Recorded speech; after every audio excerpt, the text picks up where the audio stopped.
Buxoro amirlikdagi o'sha mang'itlar, ya'ni to'q mang'itlar hisoblangan. Lekin mang'itlar agar tarixini o'rganadigan bo'lsak, bir nechta guruhlarga bo'lingan. Aynan to'q mang'itlar 4 ta guruhga bo'lingan. Ulardan eng yiriga bu sultoniy hisoblangan.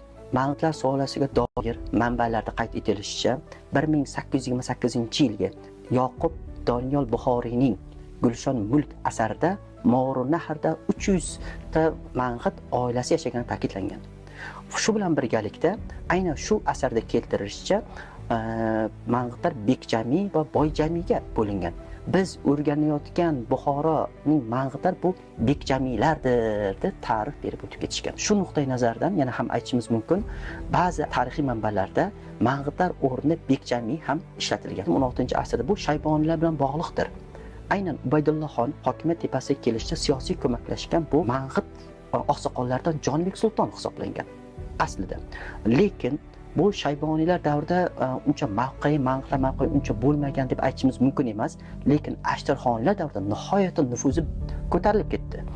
Bu nimadan dalolat beradi? Aynan Ashtarxoniy Abdulazizxon davri 1645-1680, Subhonqulxon davri 1680-1702 hukmronlik yillarida o'sha Jovushbiy va Xudoyqulbiy degan o'sha mang'it so'llariga katta imtiyozlar bera boshladi. Bu hokimiyatni sekin astalik bilan ular tarafiga o'ta boshlashdan dalolat beradi. Xususan ularga To'qsoboq, Otaliq, Devonbegi unvonlarining berilishi uning mavqeini yanada yuqori ko'taradi. Bi, xon yoki amir degan so'zlari bu har bitta jumlada uchraydi. Bu dastlab ularga berilgan nisbat tushunchasida ishlatilgan. Shu o'rinda aynan Ashtarxoniylar davrida ularning makoni Samarqandda Konigil mavzesi hisoblangan tarixiy manbalarda uchraydi va keyinchalik ular Qashqadaryo, Kesh, Nasab, Sharqsabz hududlariga borganligi ta'kidlangan. Va shu o'rinda aynan Ashtarxoniylar davrida nufuzi sekin astalik va mang'itlar mavqei yuqori ko'tarila boshlanadi. Lekin Ashtarxoniylarda o'sha 1711-yilda Abulfayzxon hokimiyat tepasiga kelishi va uning tanazzulga tutishi mang'itlar bilan ham bevosita bog'liqdir. Sababi chunki mang'it hukmdorlari aynan Abulfayzxon hukmronligi davrida nihoyatda kuchayib ketadi.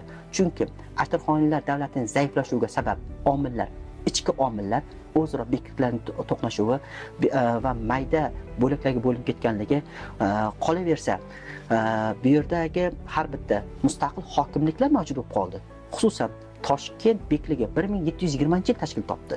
Shu o'rinda Qo'qon xonligi Shohruxbiy asos solgan bo'lsa, lekin Abdukarimbiy davrida uning tamal toshi uzil kesib mustahkamlanib bordi. Va shu o'rinda Samarqand Rajab sulton boshchiligidagi o'zining strategik omillarni yarata boshlash, bu o'rinda har bitta beklik o'zi mustaqil idora eta boshladi.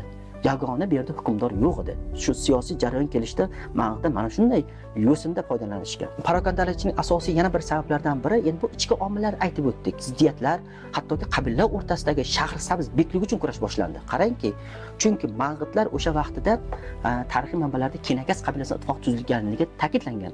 Lekin keyinchalik Shahrisabz bekligini olish uchun Kenagaslar bilan munosabatlar salbiy tarafga o'zgardi.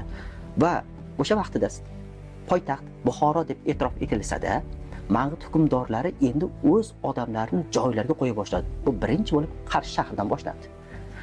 Shu o'rinda yana bir manbada ta'kidlanishicha, hattoki siyosiy yondoshuvlar tarixiy Muqimxoniy asarida ham keltirilgan. Ya'ni o'zaro bosh-boshdoqlik, o'zaro kurash avjiga chiqqanligi ta'kidlandi.